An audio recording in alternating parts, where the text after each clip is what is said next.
بسم اللہ الرحمن الرحیم۔ آپ کے سامنے پیش خدمت ہے مفتی تقی عثمانی صاحب کا آسان ترجمہ قرآن میں سے سورہ یاسین اور اس کا تعارف۔ اس صورت میں اللہ تعالیٰ نے اپنی قدرت کاملہ اور حکمت بالغہ کی وہ نشانیاں بیان فرمائی ہیں جو نہ صرف پوری کائنات میں بلکہ انسان کے اپنے وجود میں پائی جاتی ہیں۔ اللہ تعالیٰ کی قدرت کے ان مظاہر میں سے ایک طرف یہ بات واضح ہوتی ہے کہ جو ذات اتنی قدرت اور حکمت کی مالک ہے اس کو اپنی خدائی کا نظام چلانے کے لیے نہ کسی شریک کی ضرورت ہے نہ کسی مددگار کی، اس لیے وہ اور صرف وہ عبادت کے لائق ہے۔ اور دوسری طرف قدرت کی ان نشانیوں سے یہ بات ظاہر ہوتی ہے کہ جس ذات نے یہ کائنات اور اس کا محیر العقول نظام پیدا فرمایا ہے اس کے لیے یہ بات کچھ بھی مشکل نہیں کہ وہ انسانوں کے مرنے کے بعد انہیں دوسری زندگی عطا فرمائے۔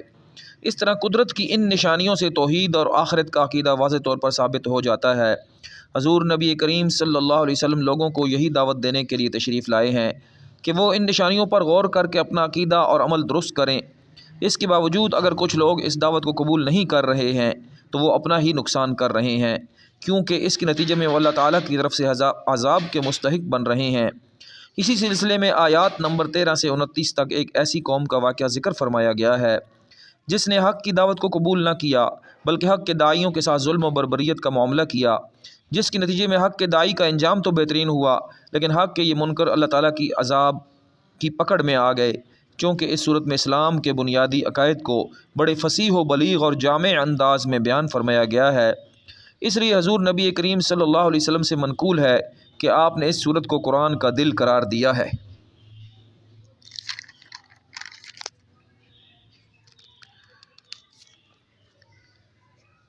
یہ صورت مکی ہے اور اس میں 83 آیتیں ہیں اور 5 رکوع ہیں۔ بسم اللہ الرحمن الرحیم، شروع اللہ کے نام سے جو سب پر مہربان ہے، بہت مہربان ہے۔ یاسین والقرآن الحکیم انک لمن المرسلین علی صراط مستقیم۔ یاسین، حکمت بھرے قرآن کی قسم، تم یقیناً پیغمبروں میں سے ہو، بالکل سیدھی راستے پر۔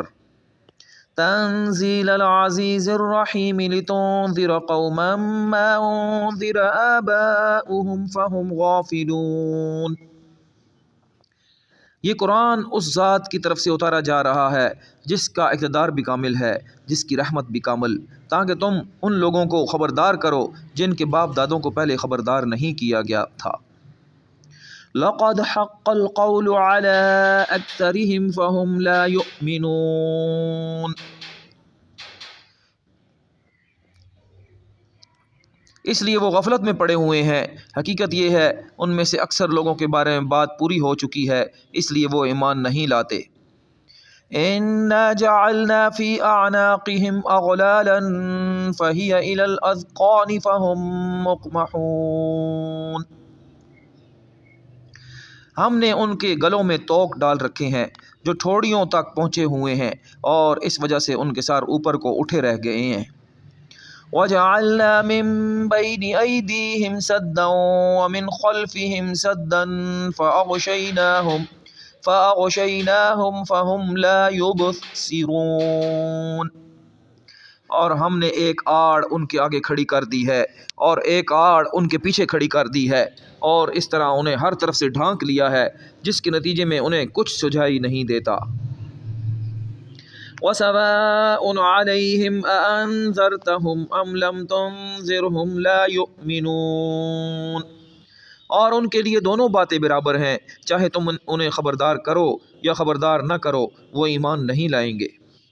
انما تنذر من اتبع الذکر وخشی الرحمن بالغیب فبشرہ بمغفرۃ واجر کریم۔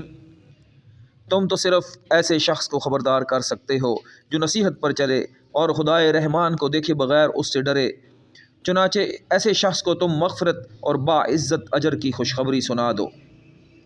انا نحن نحيي الموتى ونكتب ما قدموا وآثارهم وكل شيء احصيناه في امام مبين۔ یقیناً ہم ہی مردوں کو زندہ کریں گے، اور جو کچھ عمل انہوں نے آگے بھیجے ہیں ہم ان کو بھی لکھتے جاتے ہیں، اور ان کے کاموں کے جو اثرات ہیں ان کو بھی، اور ہم نے ایک واضح کتاب میں ہر چیز کا پورا احاطہ کر رکھا ہے۔